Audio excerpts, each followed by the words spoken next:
Welcome back to the Baco Motorsports Power Hour. I am Steve Hughes, filling in for the infamous Mike Griffith, who is on vacation. It's now time for the Bakersfield Speedway segment here, and we've got David Sullivan. Sully, how are you, man? I'm good, and I'm filling in for Scott Schweitzer. Yes, today. so we're both we're replaced. We got the scrubs in today. We're the replacement players. Yeah, and then we got of course the boss man Larry Collins over there the boss. in the hot seat Right. in the hot It is seat hot over right here. there. Yes, it is. We got a fan if you want to turn it sideways.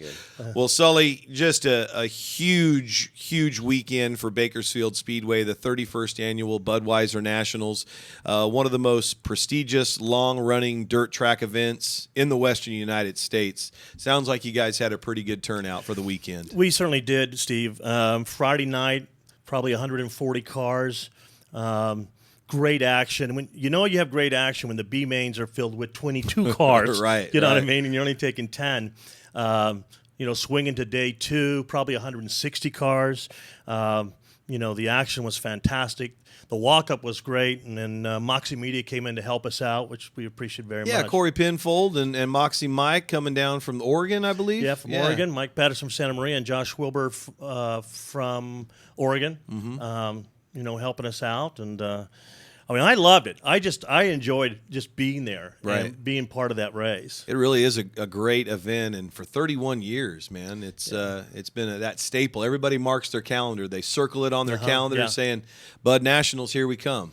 Yeah, the interviews I did in the winner's circle, you could see the emotion from the driver winning, and it wasn't the check. No one ever mentioned the money. Winning a Bud National and picking up that guitar, it was amazing. One of the drivers, I think Denman, had to back off a little bit. I had to have him catch his breath before he continued on. So just truly an exciting event. It was a great success. And like I said, I was happy to be part of it. Absolutely. 31 years. Let's take a look at some results now, Chris, as we see some great photos from Tom Oct. Plenty of action going on there. A little 3 wide in the late models. And there he is, the man. I'll tell you, he's almost unbeatable at the Bakersfield Speedway in a late model. Yeah, the late model, that was, I think Paul Giuliani built this car.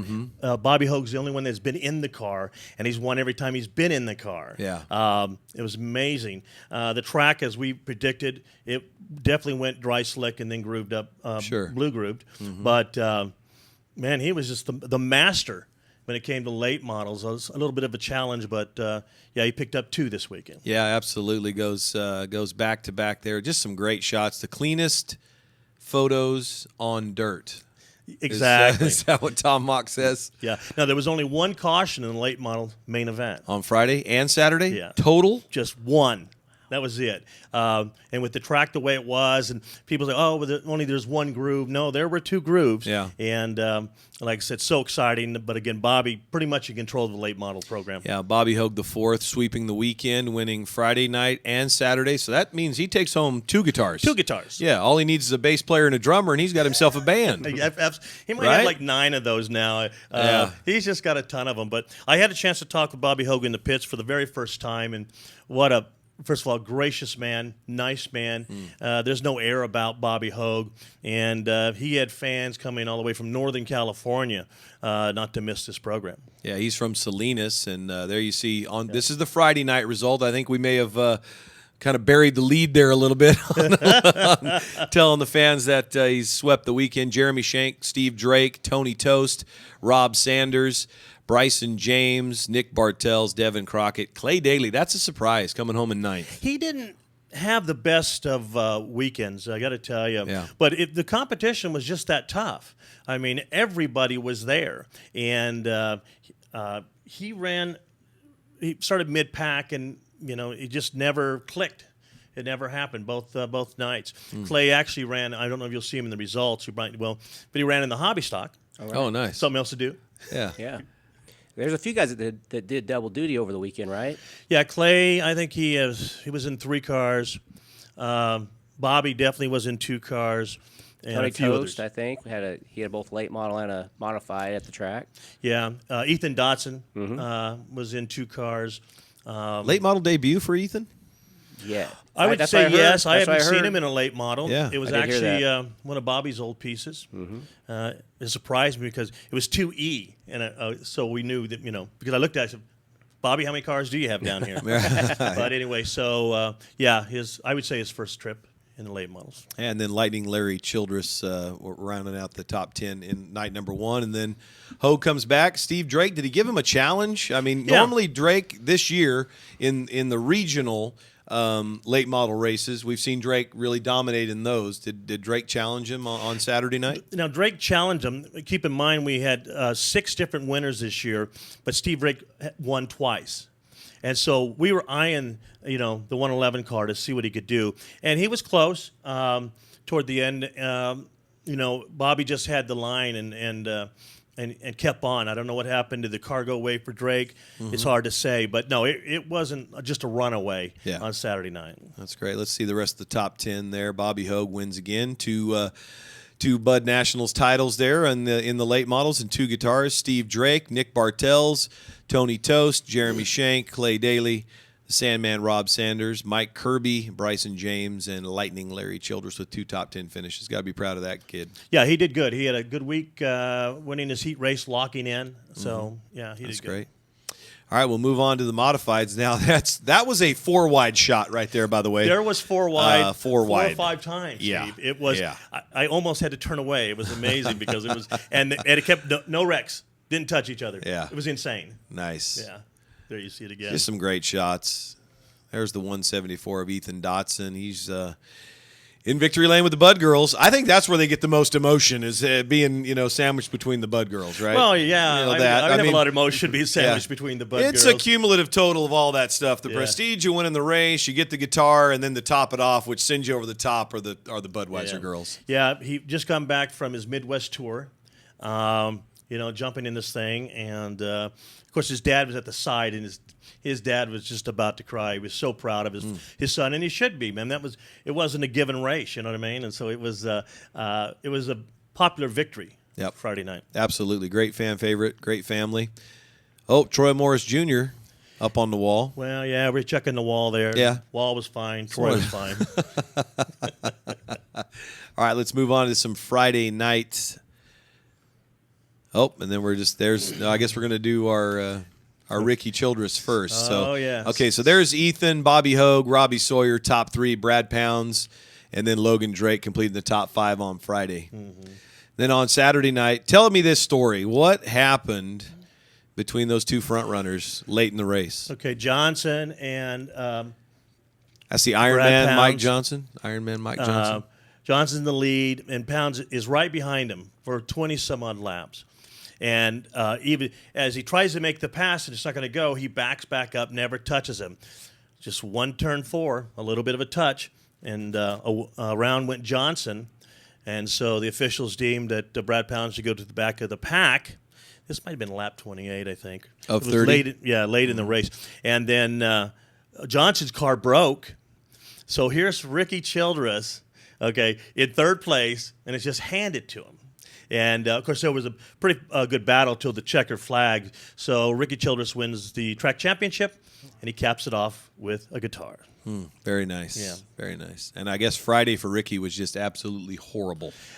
Nowhere to be seen. Yeah. Nowhere and to comes be back seen. on Saturday night and wins that deal. Yeah.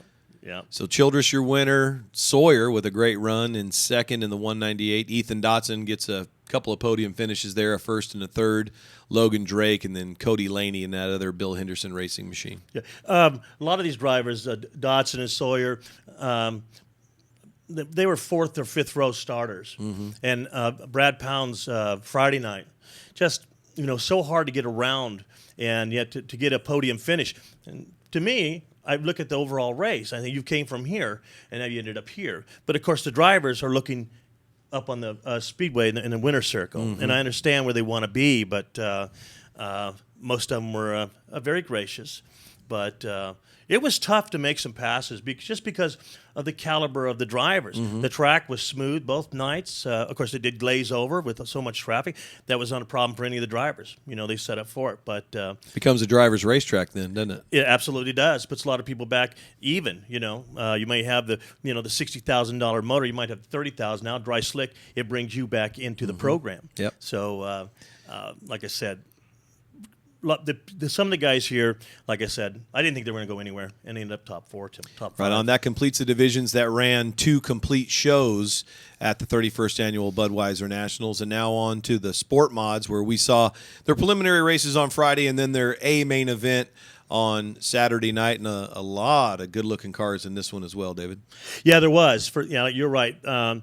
We qualified, ran the heat races. There was no qualifying, but they locked in the top 12. And one of the final races of the night Friday was 12 laps. Wherever you end up, that's how you start on Saturday night. Qualifiers race. Yeah. I like pulling them back like we do in a normal season.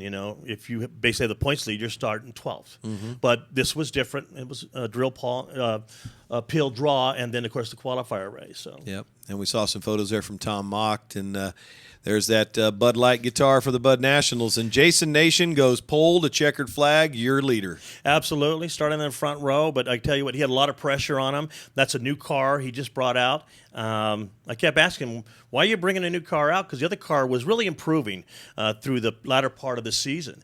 And he said, no, it was scheduled. And he brought it out, and he won. And, yeah, we had to give him a breath. It meant so much to Jason. And, of course, Clint did a great job getting second place, by the way. He was impacted. And he drove that car to the ragged edge. It wouldn't have gone any faster. Right. Basically, checkers or records, only he got to second place. Right on. Clint Rickenback coming home in second. Jordan Hager third. MJ Michael Johnson fourth. And Wayne Dotson with a top 5 finish in the Bud Nationals. Yeah. Hobby stocks. No. I mean, every photo I see, 3 and 4 wide. It doesn't matter what division we're in. It was an amazing race. Probably the night of the week, the race of the weekend. Again, Friday, a 12-lap qualifier. Okay, so off we go to Saturday, and Michael Scruggs gets the lead. And right behind him is Rich Denman from Ridgecrest, California. And it's that way. And you could tell Rich is being very patient. He tries some things, not working, he's backing up. Trying some things. I think lap 28, I believe there was a lap car, but then Michael made the mistake, and Denman capitalized on the inside. And they're side by side for 2 laps, just kind of beating each other a little bit. But then Denman takes it at the line. It was amazing. The whole crowd was standing up. Corey Penfold came up and said that was the best race of the weekend. Brian Smith and I had the pleasure of calling it. And so, again, pretty prestigious, but then it wasn't the ending of the night that Rich predicted. No, we saw Denman there celebrating in victory lane. However, the number 91 of Michael Scruggs declared the winner. Yeah, Denman didn't get through tech. And so Michael Scruggs from Portable. I thought it was really classy of Michael. He pulled to the infield, and Michael can't have a temper. But he waited for Rich to go to the winner's circle and congratulated him. A real gentlemanly move and class act. And then it ended up that Michael gets the guitar and the big check. Yep. So still more divisions to come. Scruggs, Quinton, Collier, Hosfeld, and Mike Hill Jr., your top 5. IMCA stock cars. Was this already predetermined even before the green flag flew? I was hoping not. Yeah, I was hoping not. I got to tell you. Well, it was like the Johnson brothers out there doing it. Steven winning, but Steven, he wasn't there at the beginning. I think he did that on purpose, let him settle up, and here they come. And the 111 of Chad Johnson, well, that guy can drive anything. He can drive a minivan fast, man, I got to tell you. But it was Steven Johnson, a commanding lead, and, of course, that's win number 10-9 in the point season and the Bud National. Troy Petit had the lead for the first 10 or so laps, and then being passed by both of them. Keith Heslett, by the way, traveled from Oklahoma. Wow. To be in this race. Devin Jones had a problem early in the main event, but he came back to salvage a 5th place. Yeah, good run. And we're still not done. No. No. Then there's pro stocks. Oh, pro stocks. Yeah. So what do we call it? Let's for those that don't know what a pro stock is, kind of a late model light. Okay, all right. That's a pretty good description. Because they look similar. They're called so many different things. Right. They're actually being called street stocks. and then pro stocks, and then some Western state. I can't keep up. Right. I can't keep up. But they were there Saturday night for their single race, and Brady Bell won the last two in the season, and he comes and wins this. Again, popular victory. Yep. Brady Bell worked so hard. Justin Crockett did a valiant job, was really putting the pressure on him. Chris Smith from Coalinga, California. It was a good showing by Chris. Billy Simpkins moved from the tail end of the field to get fourth place. And there you see Clay Daly mired in fifth. It just wasn't Clay Daly's weekend. But, Brady Bell was real emotional. I bet he was. Real I mean, to emotional. finish the season with that kind of momentum and then to cap it off with the Bud Nationals win. Yeah, Yeah. absolutely. And to get to race with your wife that night also. Yeah, she jumped out of the car. And she was first to give him a hug. I bet she was. Then And- came the Bud Girls. Of course. Yeah, of course, right? And then the American stocks to kind of complete the weekend. They raced on Friday night, and we saw the rollover. It was all over social media. Yeah, it was a soft rollover. Being in turn 4, as you well know, in the tower, we don't have the best of angles, but we did see it's just a real slow rollover. Tyler was okay, but of course his night was done. Nicholas Johnson started in the front, but then one hood clip came out, then 2 came out, then 3 came out. And there was a caution. We were discussing whether he'd go in and get that fixed in the hotline. No, he's going to stay on the track. About 2 laps later, the 4th pin came out. It flew off. Everybody was okay. And so... And he continued to race. oh, yeah. And it never... I asked him, did it bother him? He goes, no. I said, did you consider going to the hotline? No.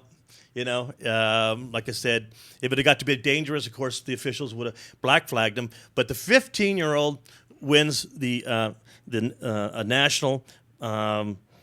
third place in points this year. He had a tough go of it, but there he is now. We had the opportunity to put him on Moxie Radio Saturday, so he was in the western half of the United States. And 15 years old, guys. I mean, Great hair. What were we doing when we were 15? It wasn't this. No, great hair. I mean, I've seen David Sullivan have some great hair, but not great hair like that. No, he'll never cut it. Yeah. Of course, I did tell his father, next year I don't want to see the big yellow car. We want to see something new. He Yeah. deserves it. But anyway, Eric Simondale, always a tough racer at Bakersfield Speedway. Cody Johnson, Trevor Baker, who was second in the point championship. Brody Schweitzer, our track champion, Dakota Brown, he broke. And I really wanted to talk to him because he really wanted to cap the year off. And I'm sure he was really dejected at the fact that the car broke and he couldn't finish the main event. Right. Well, a great weekend. The 31st annual Bud Nationals put a cap on it. Ready for the 32nd next October. Now, normally, you guys are done. Yeah. Normally, it's the This offseason, will be but it. that's not the case this year. Yeah, I had to keep reminding myself that no, and you see it there. November 19th, USAC Midgets, IMC Stocks, Hobby Stocks, and American Stocks for one more race.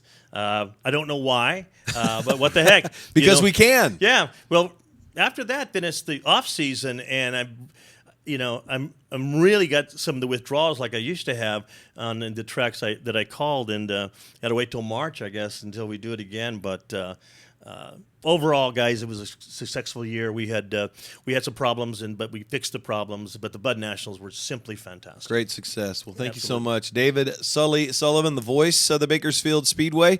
Thank you so much, Dave. We'll be back after this final break with the Kern County Raceway segment as Larry Collins joins us for the final 15.